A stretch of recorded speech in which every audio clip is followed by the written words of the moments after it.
Okay, can we acknowledge ourselves for showing up today? Come on, get up.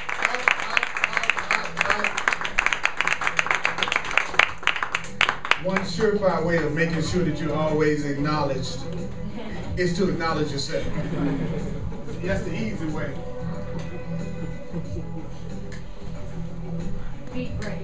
So take a breath just for a minute.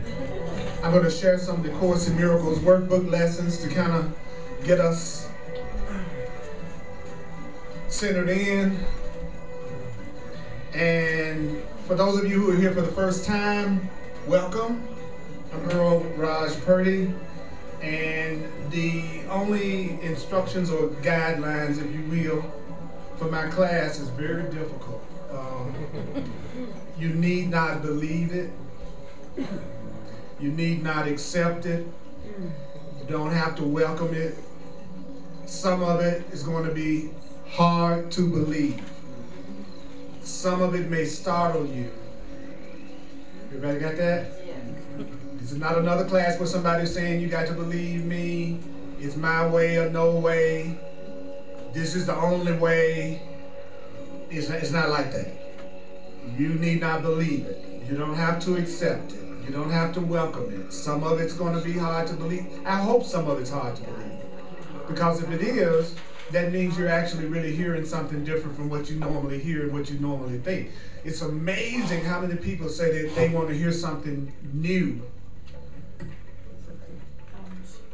And they don't realize that means I want to hear something different. You know, it's like we have a tendency to go, I'm open-minded and I want to hear something new, but just make sure it's what I've already heard and believed. Okay, so just for a minute, be willing to admit that what you know may not be all there is to know. Anybody here willing to agree to that? That you don't know everything? Okay, all right. So what I want you to do, I want to invite you to take what I say. That's right, come close. I need some, I got my deodorant on, I got my favorite cologne, you know, just for you. All right. That's what I'm talking about. That's right. You know, everybody love me. They get far away from me as they can get when they come in the room. Okay. They're right. And they're right, Jody. It's just the light. I know. I know that I'm so blinded. My light is so blinded. You have to. I meant to bring some shades for you. You know, for everybody in here. As a matter of fact. So you need not judge the ideas, and what that simply means is that your analyzation is not necessary, and that if you use the ideas, you'll see that the ideas are true. You can analyze these ideas all day and all night long, but that will not prove the validity of any of it. It's when you try it. You know why? Because it's based on the theory that you give everything you see all the meaning that it has for you. This class is based on the idea that you are the meaning maker. That you are the one that's giving it all your meanings. Are you with me on this? And then you're reacting to the meanings that you give everything.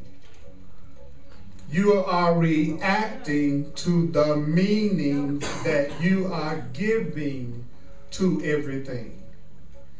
Your feelings and emotional responses are coming from the meaning that you are giving everything. Did I say your emotions and your feelings are coming from the meanings that you are giving everything? Yes, you did. If that is indeed true, then there is nothing outside of you that is making you feel the way you feel about anything that's happening to you right now in your life. So get off it.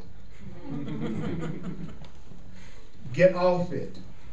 It's not your mama's fault.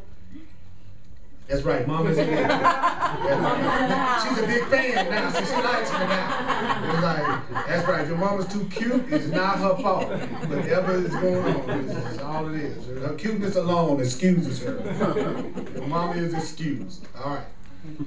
It's not your children. Oh, what? Now he loves me. Always have. That's right. It's not your children's partners. What? Friends. It's not your boss's fault.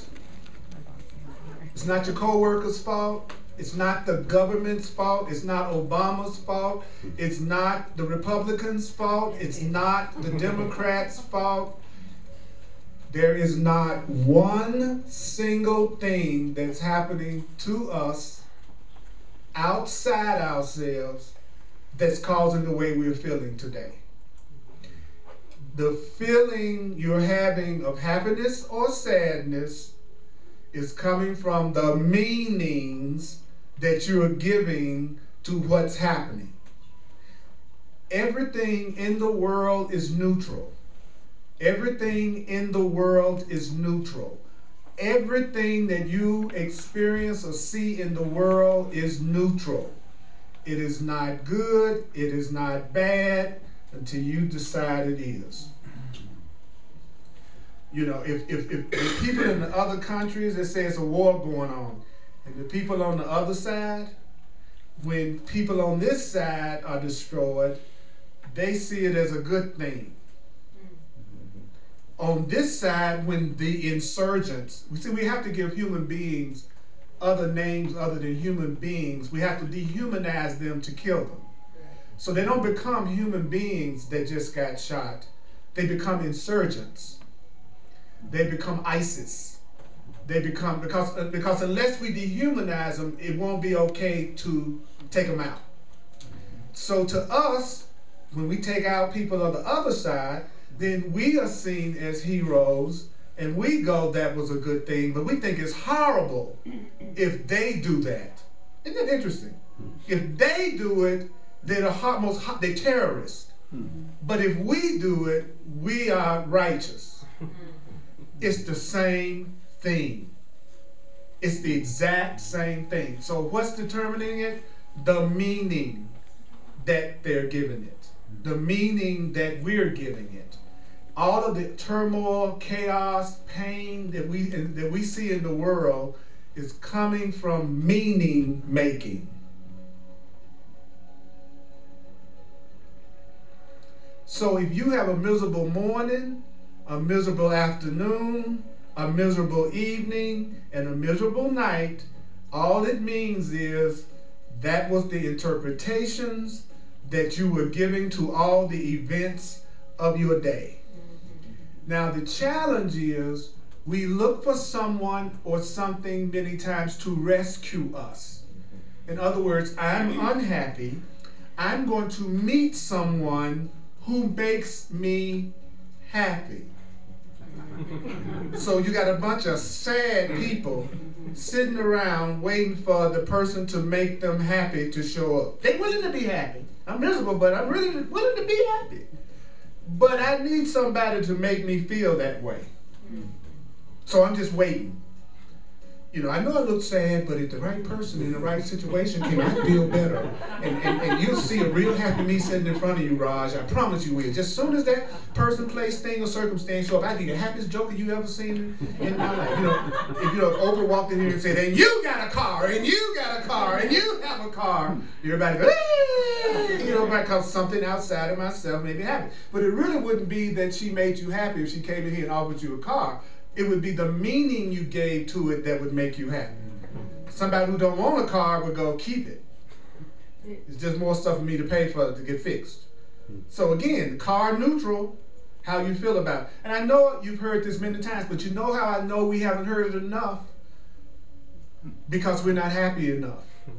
So that means at some level, we still are waiting to be rescued by something outside of ourselves. If I'm cute enough, that's it. I need to jog. Because if my body looked really hot, Then I'd have somebody that'll show up to make me happy. That's what it is. I don't know what this class. This class ought to be about how to look hot. You know, I thought it was. Oh, I'm sorry. No, it's not how to look hot. It's how to be hot. So that's my hot.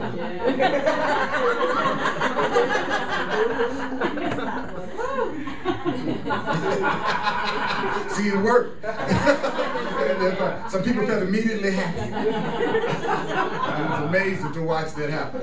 And then what do? You move toward the people who smiled, and then you move away from the people who went, what the hell? It's really simple. It's not as life is not complicated. There's only love or fear. We are the ones that's giving everything that's happening the meaning, so therefore we are determining our joy. Nothing in the world is anything but something neutral until we give it a meaning. Our happiness is not going to come from outside of ourselves.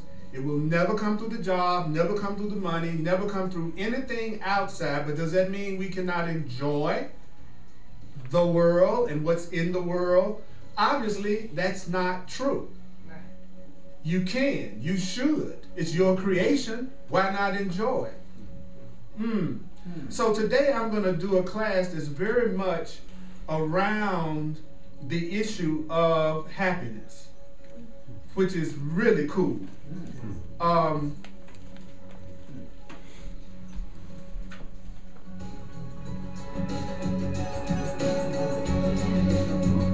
Okay, two minute meditation chant. This is very holy music.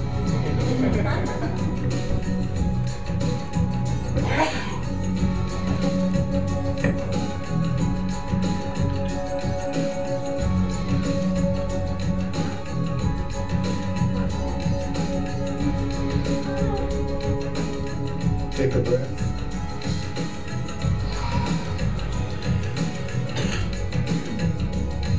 Forgiveness is the key to happiness.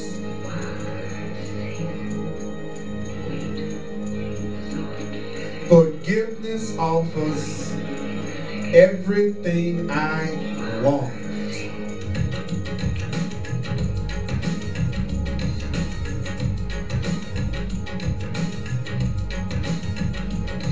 I thank my Creator for its gifts to me.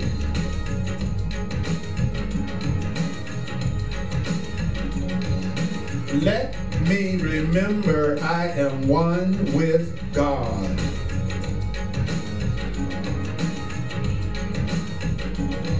In quiet, I receive God's word today. I guarantee you more young people would come to spiritual higher consciousness gatherings if they were like this and they knew about it. All that I give is given to myself. I'll say that one more time. All that I give is given to myself. Would you say it with me? All that I give is given to myself.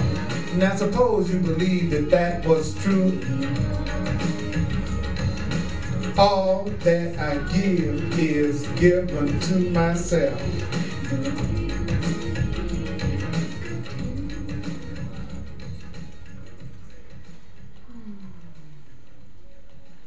Suppose you really believe that everything that you gave, you were giving it to yourself. What would you give others? Everything. Well, you would give others what you thought you deserved. Yeah. Suppose you don't think you deserve any kind of joy, peace, abundance, caring because you don't love yourself enough.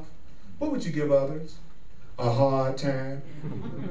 So people who give everybody a hard time are really letting you know how they feel about themselves, because if you give everybody else a hard time, it's a good possibility they're going to give you one.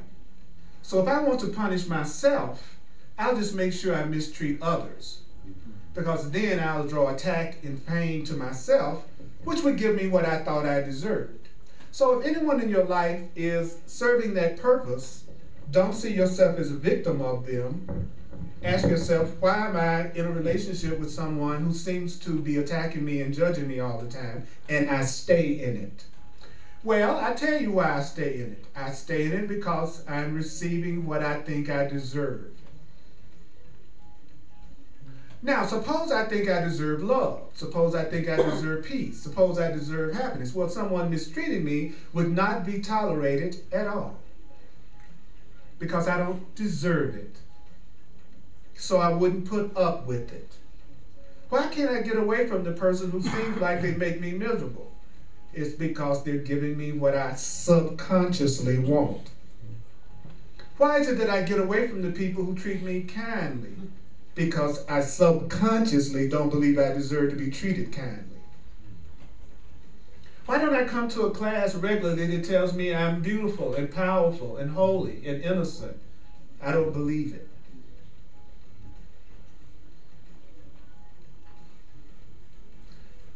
You deserve it even if you don't think you do. You deserve to be loved even if you don't think you deserve to be loved. And I will always side with that idea for you, even if you don't believe it. Remember, if you want to know your level of consciousness, if you want to know your level of spiritual awareness, hear me now. It's how you handle upset. Your level of spiritual awareness has nothing to do with how you are when you feel good and things are going the way you think you want them to go. Your true level of consciousness is revealed with how you handle fear and upset. What's the first thing you do when you're upset? Do you go to your truth or do you go to blame, projection, and victimization? If you do, that's your level of consciousness.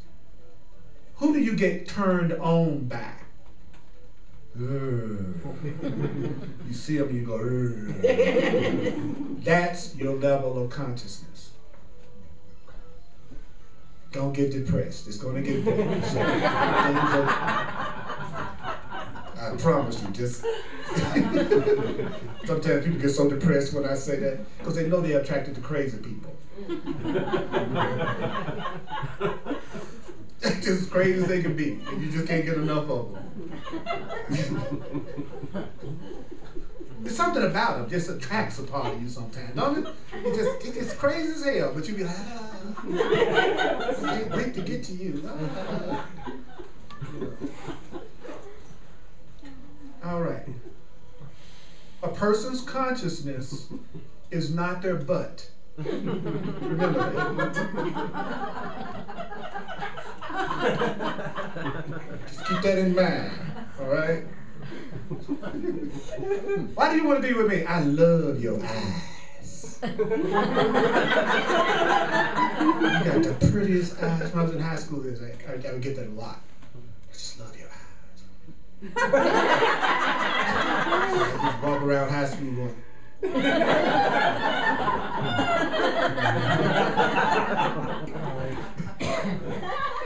it got me a lot further than being nice. I used to have girls break up with me because they thought I was too nice. They said stuff like that. You're just too nice. You're so nice. I can't be with you because you're so nice. So if I smack you around a little bit, you won't.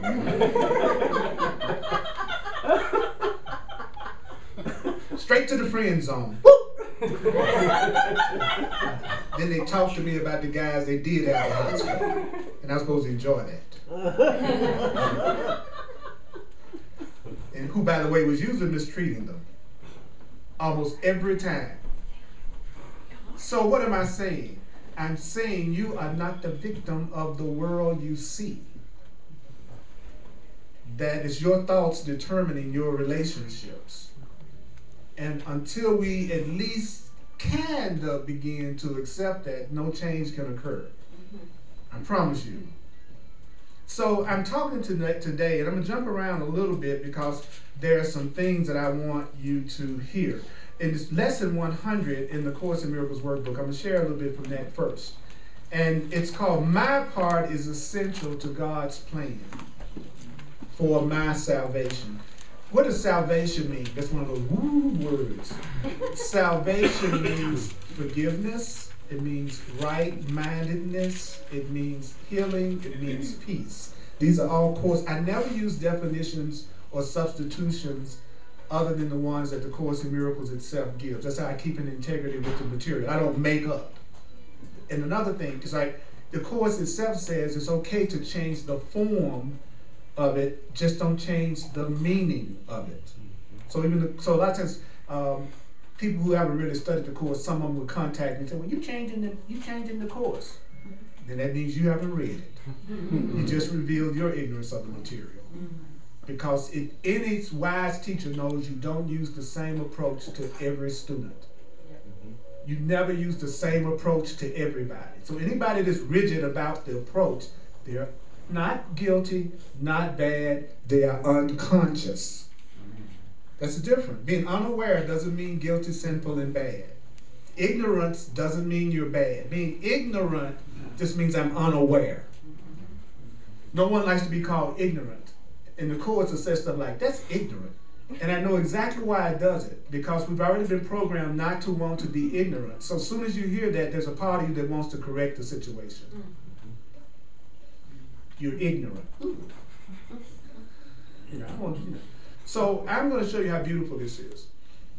Now, in the second paragraph, it says, God's will for you is perfect happiness. So how do I get to pure happiness? Would you like to know? Yes. Okay, you first have to be willing to kind of agree with the idea that that which created you wants you to be happy. So you got to let go of the idea of the punishing, vindictive, condemning God. Which is love. The Bible even says it. God is love. So another term for God is love. Not really complicated, we make it complicated. Right? So the will of love is perfect happiness. Do you know that that means someone who really loves you, wants you to be happy? Even if it meant being without them. Ooh. See, that's the part that people will draw the line. If you really love someone and they are not happy with you, you would say, this is painful to me. I would love it to be me. I'd love you to be with me. But if it really would make you happier to be without me, I want you to be happy. People who don't love you say just the opposite. Even if they know that they don't love you and it's not the way that it should be, they'll still insist on it because they're afraid of losing you. Which still means they don't deserve attack. But it just means they have fear and not love. All right. Then it says, why should you go against your Creator's will? If that which created you wants you to be happy, what's your problem? Then who is it that must not want you to be happy? Your grandmama. My grandmama, it took me a while to see my grandmama correctly. My grandmama was just like, you know that wicked witch on the Wizard of Oz on the bicycle? That was her. We used to have to pass by our house to go to the store to get ice cream. And we tried to like brush by our house and hope she wouldn't see us. But she was so critical, so angry, so judgmental. And then she would send you all over the neighborhood to do stuff for her, and then you come back, and then as a reward, she'd give you a penny. Oh, man. Do y'all know, some of y'all might not be old enough to know this, but let me tell you something that happened in the old days. There was a such thing as 2 for a penny cookies. You could actually buy stuff with a penny. Would you believe that? Isn't that tripping? I was in what's that sandwich shop that you buy out in different Subway, right? Just last night, and it was a bargain that they said, we'll give you 3 cookies for $1.50. Check that out. 2 for a penny, $1.50 for 3. See the difference? I actually remember 21 cents a gallon gas. Wow. Could you imagine that? So we just go what we call joyride. You just go get in the car and drive. 21 cents a gallon. You just drive around aimlessly and meaninglessly. Sort of like when you go to the mall. Because we worship the God of stuff.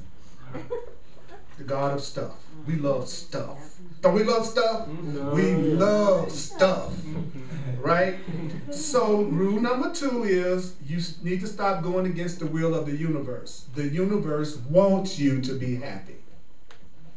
The next line says the part that your Creator has saved for you to take in the working out of the plan is given you that you might be restored to what your Creator wills. What does that mean? It means that your divine plan for your life given by the Creator would restore happiness to you. So if you were following the divine plan, you'd be happy. So how do I know I'm not following the plan that was made for me? I'm not happy. What is the divine plan for me? I love about the course says that what that is. It's not what you think it is. I guarantee you it's not what you... Because when I say that, most people think, well, does that mean I'm supposed to be a doctor or a teacher or, a candlestick maker? No. This is the plan. God's plan for your happiness is for you to start asking God what God's plan is for your happiness. Isn't that radical? What is God's plan for you to ask God? For you to start appealing to the higher power within yourself, for you to start asking for guidance, for you to let go of the idea that you know what's best for you, to open yourself up to other ways of looking at it. That's the plan. It's not, you see, being a doctor, a teacher, a lawyer, or any job in the world is neutral. It doesn't matter what you choose to do in the world. But you should do what you can get your heart into and what inspires you. That should be your criteria. Can I get my heart into this, or am I doing it just for security? Do you go to work every day to pay your bills? Or does when the alarm clock go off, you go, yes! All right! I get a chance to stop today.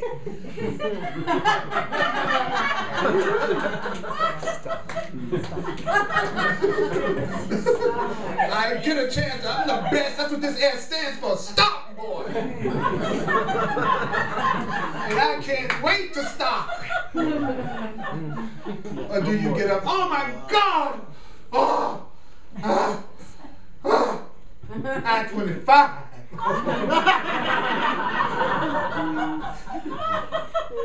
Then you're not using the divine plan.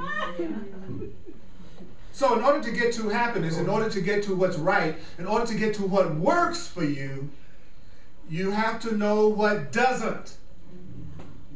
And that's the first part of the truth that tends to freak people out. They don't want to hear that part.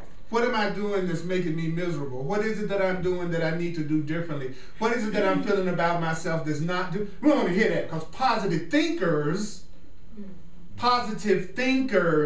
think the answer is to never look at all of your thoughts. Only the best dressed ones, as I call it. I can't get to California if I think I'm in Tennessee. I need to know I'm in Denver. You can't get to unlimited happiness until you recognize your buddy's miserable. You need to go, I'm miserable in this relationship. This is the most miserable, this job is miserable. Now you're doing that? Are you already doing that in some areas? You're already doing that? You're saying, I'm unhappy and I'm miserable? Well, great, that's part 1. You're doing good. You're just leaving out part 2, which is the truth follow-up. So if you just complain all the time, that's after you're doing part 1. Great, now it's time to do part 2, which is tell yourself the truth. And one day you'll go straight to the truth and just pass by that other first part because you want to go straight for the answer. You know what I'm saying? And once you know the truth, you're consistent with the truth. I don't try to start my car up with a key one time, my shoe another time, my watch another time, and my shirt the next time I go out to my car. But once you know the truth, you use it all the time. So I'm always going for the key. So if you're trying different things right now to be happy, you don't really know what makes you happy. That's why you're trying different things. The problem is, most people don't even come up with what they want in the first place. They just come up with what they don't want. I'm going to take you out to dinner tonight. You say, I don't want to go to McDonald's. Where do you want to go? I don't know. Whenever you say what you don't want, you project it out into the world because you don't want it. And then you meet it. Are you following me? I don't want a person to mistreat me. I don't want it. So then I throw it out there. Then I walk right up on the person that mistreats me. And I go, where did they come from? You didn't want them. Here I am. You threw me out here. Here I am. Suppose you said, I want a person that treats me right. That's a positive goal. Then the universe can arrange that for you. So every time you say what you don't want, don't think you're saying what you do want. Saying you don't want to be poor is not the same as saying you want to be rich. And saying you don't want to be lonely is not the same as saying you want companionship. You have to say, I want companionship. I want peace. I want joy. I want happiness. Some people say, don't say I won't. I won't. I won't. That's not okay. Again, you're back to form and not paying attention to the meaning. Because what really matters is your intent behind what you say, not the words you use. You can't say it wrong in a way. It's the intent behind your words that's teaching you. It's not what I say to you. It's what I say to myself while I'm saying something to you. I could be saying, boy, I think you're the sweetest person I ever met. And in my mind, I'm going, God, I can't stand her. That's what I'm teaching myself. It's what I'm saying to myself behind the words I say to you. So when you're talking to people and you're saying all the right things, great. But what's really affecting your consciousness is what you're telling yourself behind what you're saying to them. That's what's going to come into your reality. So that's why I tell people, if you're full of fear and anger and upset, and you're getting ready to talk something out with someone, they're going to respond to the energy behind the words that you're using and not the words you're using, and you don't get the response you're looking for. Just because you say, I'm sorry, but inside your mind, you're going, I'm not sorry at all. That's what because we're why? Our minds are joined. There's just one of us here. We're playing like it's a lot of us here.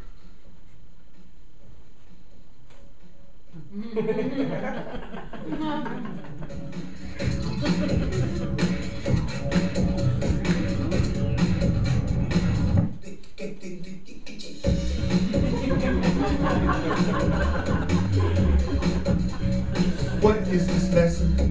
My part is essential to God's plan for salvation. My part is essential to God's plan for peace. My part is essential to God's plan for my happiness. My part is essential to God's plan for my happiness. Now why do I jam? To jam or not to jam? That is the question. Do you think I'm affecting my memory more by doing something like that? Or do you think I'm affecting my memory more by doing something like this? God's plan is essential for my part in salvation. God's plan is essential for my part. Come on, do you really think you're going to affect anything about your reality by being that way? So stop!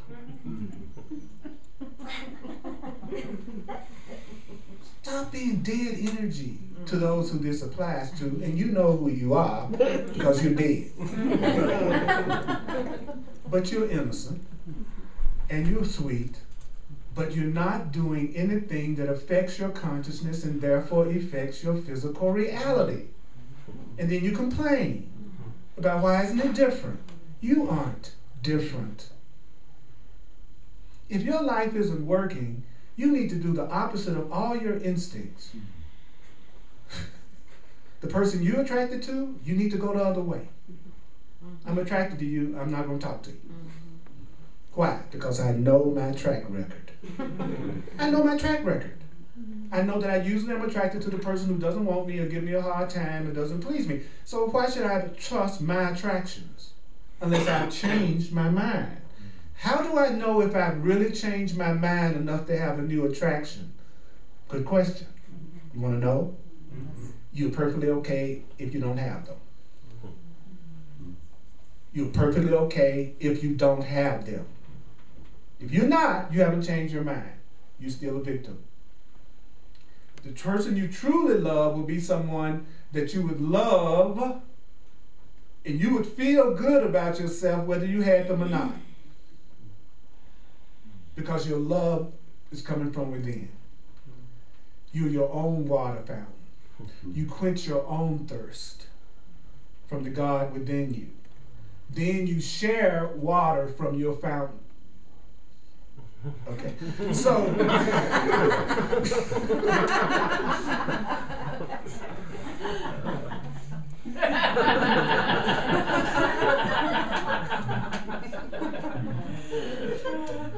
I love y'all's meaning making. I'm looking, that's right. Who laughed? Okay. All right. I need to hang out with you. I need to hang out with you. I need to hang out with you. So I'm looking for the smile. See, that's all you do. You be yourself and you see where the joy is coming from. But you can't do that if you're not aware of your environment. See, I'm always aware of my environment. I'm always aware of who comes toward me and who moves away from me. If I invite you into my experience and I say I want you in my experience and there's no effort on your part to also make that happen, I know you're not interested and I back off. You should never be the only one that's extending in a relationship. You should never be the only one that's showing the interest in getting together. Because you know how people are about things they want. They go after it. They do. You know y'all do. The minute you really want something, nobody has to force you to go after it. You go after it. The one thing that we're good at is getting. That's our expertise. It's about trying to get. So if nobody's trying to get you, they don't want you. Women, if he ain't trying to get you, he don't want you. Me in a program to get like I don't know what. We the get creatures of the universe. You do not have to make a man try to get you or connect with you or communicate with you. So then you go, he's just not that into me. Because that's what it is. In that way. Doesn't mean it might not be in another way. But everybody's not meant to be your lover. It may be a particular way they're not into you. But it could be another way they're totally into you. Because the only betrayal, hear me now, the only betrayal that people do is they did not act out your rules for your happiness and safety according to the rules for your happiness and safety that you made up for them. I decided you should do certain things for me to be happy. You in hell no. Then I say you're selfish and you upset me. But what did he really break any real rule? No. The only rule he broke was the rule that I made up for the control of my environment that would make me feel safe. That's the only rule anyone's breaking. They're never breaking a rule of God. They're never breaking a rule of truth because you can't. You can't and I can't arbitrarily decide that we're not going to obey the laws of gravity. You can't go, I'm going to jump off this church and fall up. Right? So what's real, you can't break a real law. You can't disobey a real law. You can only break or disobey laws that are not truly real. laws that are made up by people. That's what society does. We make up a group of rules, we all agree to those rules, and we also punish each other if we don't do those rules, and we feel guilty about breaking rules that were made up. Because you can't break a law of God. So stop feeling guilty about breaking rules that aren't real. But you might want to keep the agreements of society for your own peace. So therefore you wouldn't go out and rob a bank, not because you were breaking the law of God and you couldn't rob the bank. Does that make sense? If I'm an all-powerful Christian, but what about free will? What is just, well, free will? I got free will, and that's why I can break the law. I'm just my Richard Nixon God. That's why I can break the law. I got free will.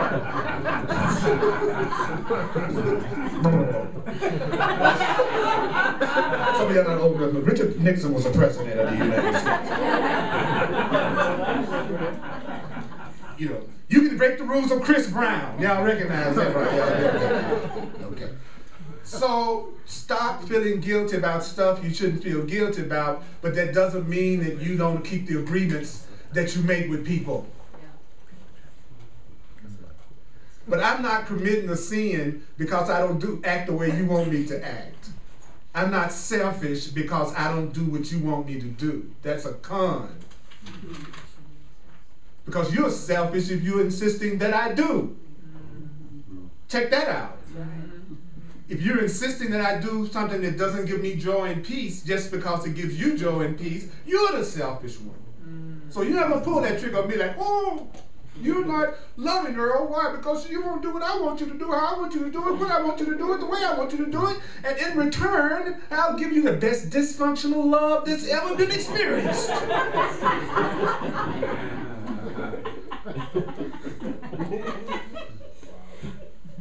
I repeat a lot of stuff in my classes for that reason.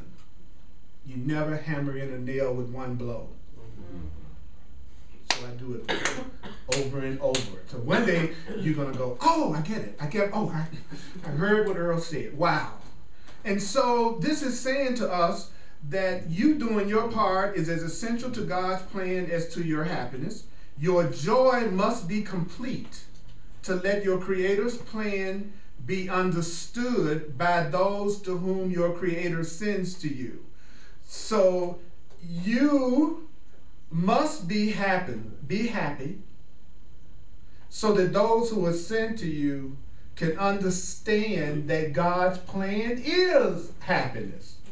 I have to be a demonstrator of the joy that you have when you follow the truth, so that people will know that following God or following the truth gives joy. Does that make sense?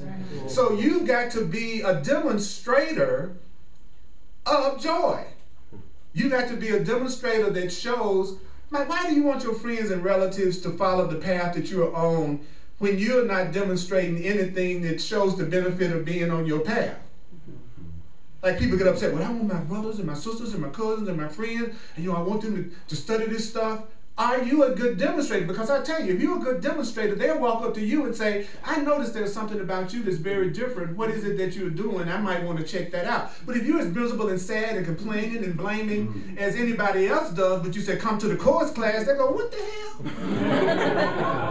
Why should I come to the class you're going to? I don't see you being kinder. I don't see you taking more responsibility. I don't see you showing more joy. I don't see you being more open-minded. Why should I come listen to whatever this guy that's talking about stuff is talking about?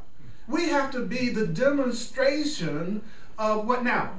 You would be happy to be a demonstrator of joy if you were happy. Right? Wouldn't you? You all would share lots with me if you had it, wouldn't you? And you would give lots to other people if you had it. We the future givers of America. As soon as we get it, we're going to give it. Right? That ain't how it works. You have to give what you want to receive. You have to be what you want to have. You have to give what you want to receive and be what you want to have. If I want a sane partner, I got to be sane. If I want an affectionate partner, I have to be affectionate. If I want people around me that's generous, I need to be generous. If I want people around me that's kind, the problem is just the opposite. People want to be around people who are the opposite to the way they are. The sad person wants happy people around them. The broke person wants rich people around them. The person that never hugs anybody wants to be hugged. Don't you see how crazy that is? But people do it all the time. And you know what's really cool about a really loving person? A really loving being will love you anyway, whether you're giving it or not, because they are just love. They are happy. Okay. Wow. So if you're going to be a demonstrator of happiness, you with me? Then God's part is to give you the plan that will allow you to experience that. That's the Creator's role. But I have to be in a state of mind that has sense enough to ask for guidance. I must stop making up my mind about what I think will make me happy, then asking God's advice. And that's the way we do it. We come up with our plan for what's going to make us happy. I'm going to go here, I'm going to do that, I'm going to do this, and I'm going to do that, and I'm going to do that, and then I'm going to ask God what to do. See, you've already made up your mind about what to do. You got it A backwards. You fill in the A. You got it ask backwards. Ask backwards. You have it ask backwards. You ask the Creator what to do first, and then follow the inspiration that you're receiving from within. Because just the willingness to ask is the lesson. That's the lesson. It's just for us to get to the point that we will acknowledge that there is something greater than us enough to even ask. It doesn't even matter what you're asking about. It could be for a parking space. But the fact that you take a minute to say, God, give me the correct perception of a parking space, meant that you called on God. So you're increasing your awareness of your Creator, which is the #1 goal. It took me a long time to get that I don't know my own best interest, that I really don't know what really makes me happy. I don't always know when I'm making decisions that seem to bring me pain, or I wouldn't make so many when it happens. So a smart person knows they don't know. A smart person knows they do not know. But when you all around people and they already know, I know what I'm gonna do. I'm gonna do this. I'm gonna do that. I'm gonna do that. And you don't hear nowhere in the conversation that they appeal to the universe for anything. You need to watch out. That person is not gonna be successful at what they're trying to do. What do I mean by successful? They won't experience the joy that comes from within. Not that they might not get the money or get the job, but as long as they think the happiness is coming from that, they don't get it. So they'll be looking for something else tomorrow because it won't satisfy them. Are you with me on this now? Happiness is not difficult except when it's your plan.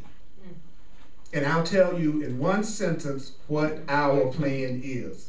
That's separate from the truth. Want to hear it? Yes. All right, here it is. If this were different, I would be happy. If my mate acted different, spoke different, if my job was different, if a circumstance was different, if a situation was different, I'd feel good right now. If the weather was warmer, I'd be happier. If I had on a different color shirt, I'd be happier. If I had someone telling me that they love me every minute, I'd be happy. If I had more money. See, our plan is if it were different. If they were different, if it was different, if they were different, if it was different, if they were different, if this was, like you're probably telling yourself this right now, that if something was different in your life right now, you'd be happier than you are right now. That's our plan. So when the Course talks about our plan, it's not talking about you saying you want to be a doctor, lawyer, teacher, a candlestick maker. When it talks about our plan, it's talking about the plan that we've made up that nothing about our present reality can bring us joy. We can't have joy from within. It's got to be something different out there for me to feel good. That's our plan. And it says right here, you are, I love it, it says these people that Spirit sent to you, he says they will see their function of being happy in what? In your shining face.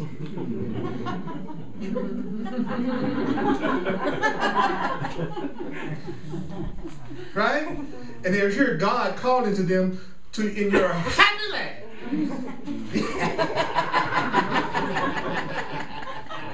And sometimes you want diabolical, right? I like diabolical. I love diabolical. Give me one diabolical laugh.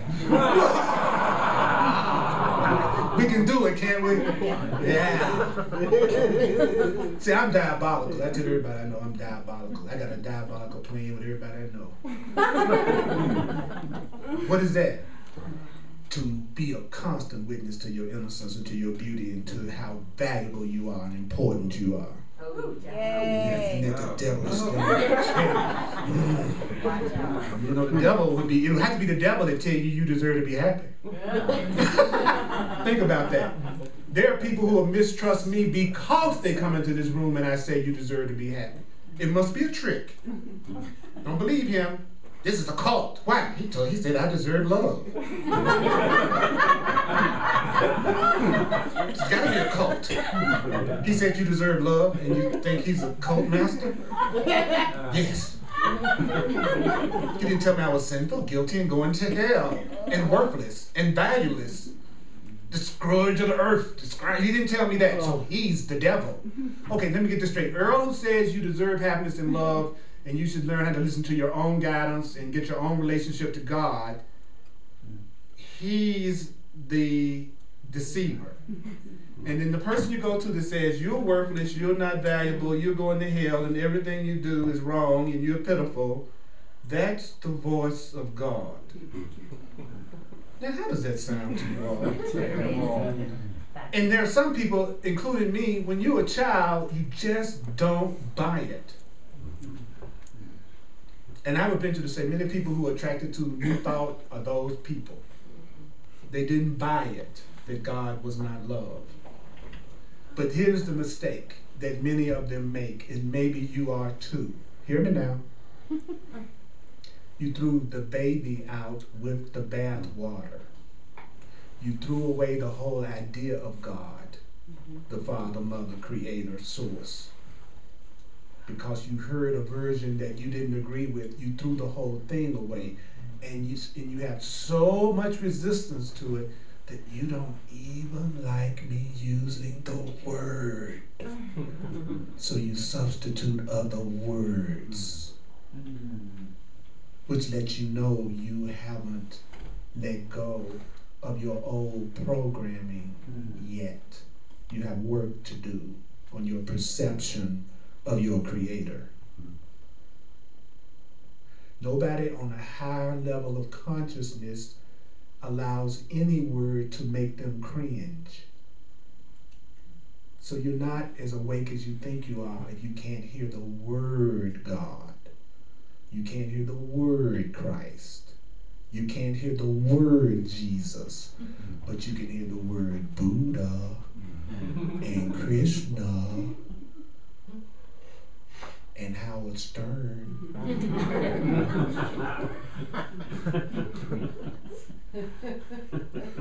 So don't fool yourself. If words bother you, you haven't dealt with your religious, spiritual issues yet.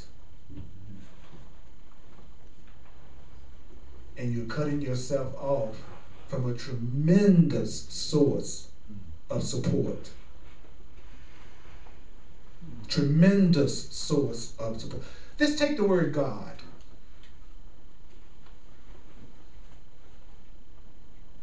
Do you think that's a popular word in the world?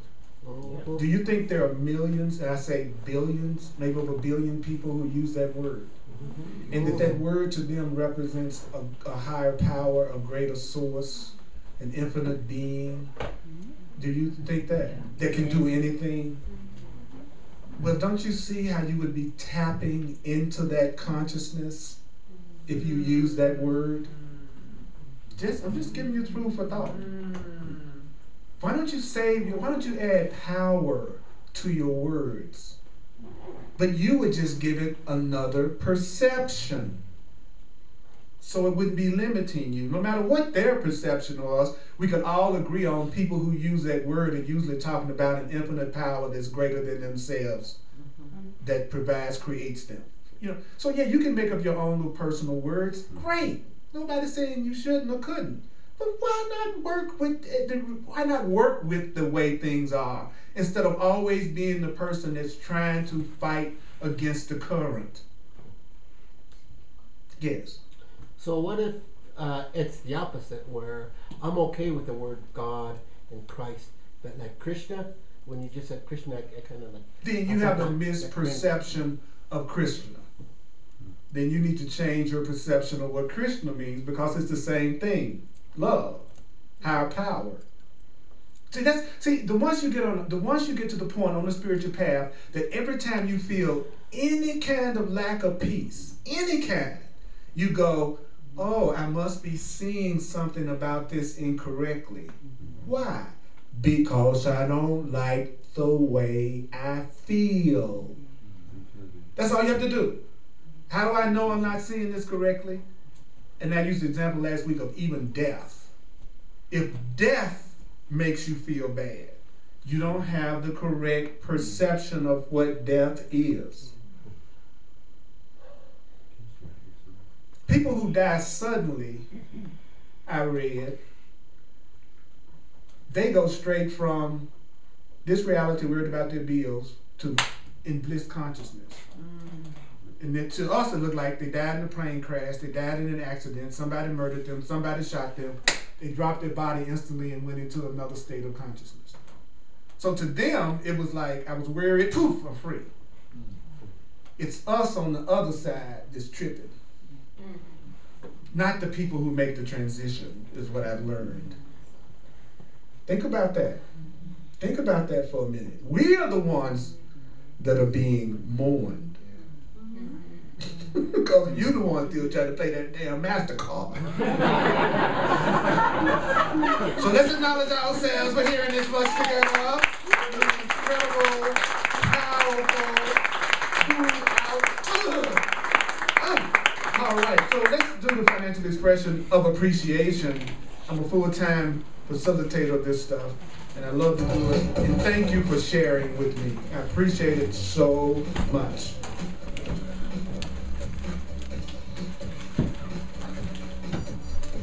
If you go to my website, earlpurdy.com, do a quick little recap in a minute, earlpurdy.com, then sign up for my contact list, and I video all of my classes, and once a week I send out links in email to the classes I've just done so that people can listen to them again. If you come to my class, be sure to watch the videos so that the repetition that I'm talking about can happen. You know when you leave here, you're probably not going to hear what you just heard today. We'll go back into the sleep of forgetfulness of the world. How do you know that you've gone back into the sleep of forgetfulness in the world? You're back to blaming your unhappiness on something or someone outside you. That's how you know when you're going back to sleep. And if there are people who are reflecting love and affection to you, and appreciation to you, and joy to you, please let those people know how much you love and appreciate them. I'm telling you, let people know you appreciate how they treat you when they're treating you with love and affection. Wow. If we put as much energy in the people who love us and show it as we do in the people who don't, we'd be in ecstasy. Stop putting all your attention in the people that you're trying to get to love you. They'll be all over you the minute they sense you don't need them. They'll be all over you. If they'll be all over you. And if they're not, who cares? You get to the point you'll be so conscious that when somebody break up with you, you go, zippity-doo-dah, zippity-yeah, my, what a wonderful day. Cause something better is coming my way. Zippity-doo-dah. Hear me now. I'm telling you, I'm not there yet. I'm not there yet, but I'm better than I used to be. I've never had a relationship end that a better one didn't come. Not one time. Unless I didn't learn the lesson of the last one, then it's more intense the next time. It's insane arena. But I love her butt. Just don't talk insane arena. We'll be okay. Don't talk now. You know what I'm talking about, Chris?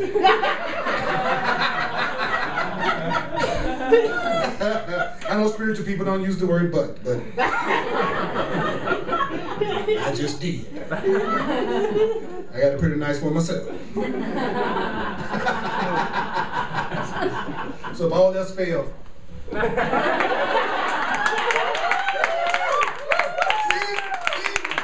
all the truth I told didn't get that kind of response.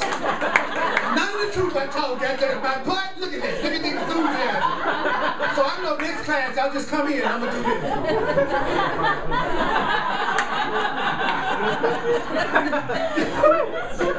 Even the guys smile. So,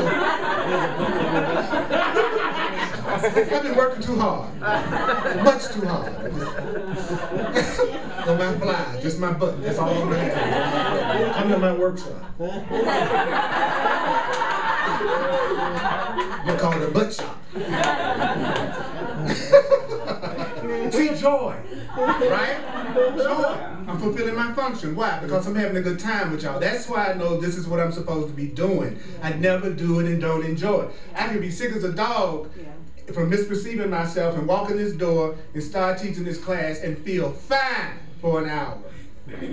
Even if I go back after going, ooh, because I'm fulfilling my function.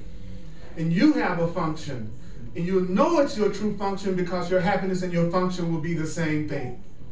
That's how you know it won't be violent and it won't be attacking. You got it? So if you're not feeling that, it just means you're not truly fulfilling your function yet. And that's good. Because then you go, what do you want me to do? Where do you want me to go? What do you want me to say? Who do you want me to say it to? That's the 4 questions you would be asking all day long if you were following the divine plan. What do you want me to do? Where do you want me to go?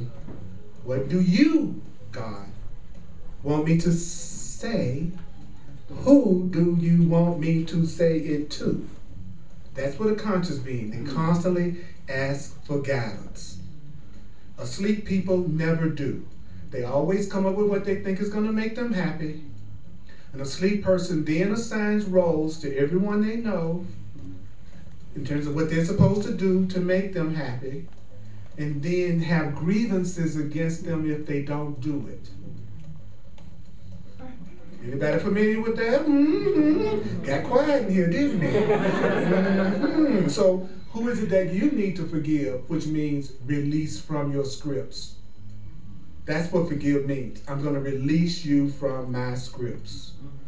So those of you watching, I'm available for one-on-one sessions called Clarity Sessions. Go to my website and it explains what I do on a one-on-one in detail. And we can have a session where I work with you on getting past any blocks that you have. There are no original problems. Yours isn't original. You aren't so messed up that God goes, oh my God, no, I can't have that. That's oh my God, Earl, you're no, I don't think so. You're not that friggin' special. Okay? All right? Okay, so as soon as I finish this last little thing I'm going to do, about a couple of minutes, then CJ is going to make an announcement that I'd like for you to hear. Okay? All right. You are indeed essential to God's plan for your happiness.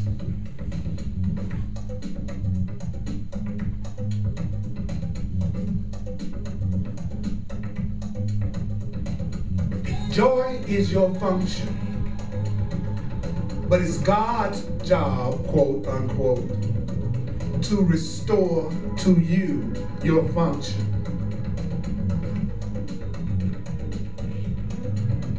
You can tell when you are fulfilling your function because you will feel happiness. So how can you tell if you're using your plan? How can you tell if you're using your plan?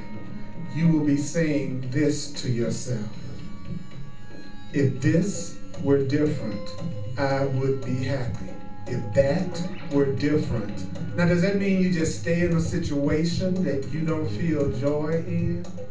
No, not at all. But you're conscious enough to know that your happiness is going to come from the meanings you are giving. And so even as you allow yourself to do whatever you need to do to make whatever changes you think you need to make, you keep asking every step of the way for guidance. And every step of the way, you go, what do you want me to do? Where do you want me to go? What do you want me to say? Who do you want me to say it to? What do you want me to do? Where do you want me to go? What do you want me to say? Who do you want me to say it to? What do you want me to do? Where do you want me to go? What do you want me to say? Who do you want me to say it to? What do you want me to do? Where do you want me to go? What do you want me to say? Who do you want me to say it to? What do you want me to do? Where do you want me to go? What do you want me to say? Who do you want me to say? One more time, go. What do you want me to do? What do you want me to do? Good, correct me. One more time. Where do you want me to go? I was just testing you. What do you want me to say? Who do you want me to say? Man, isn't it amazing how it's just 4 statements, but you can forget it? I know. Isn't it amazing? Just 4 statements, but you know 4 questions. That's how you know there's a part of us that tries to block us. So I'm going to say it one last time. Let's go. What do you want me to do? What do you want me to go? One more time. That's right. I was just testing y'all. One more time. Where do you want me to go? What do you want me to say? No. No, we did it wrong again. One more time. Here we go. What do you want me to do? Where do you want me to go? What do you want me to say? Who do you want me to say it to? Let's stop while we're ahead. Yeah! Woo! Woo! I love our government. And don't forget, we do a well master class at 2 o'clock at 7 p.m.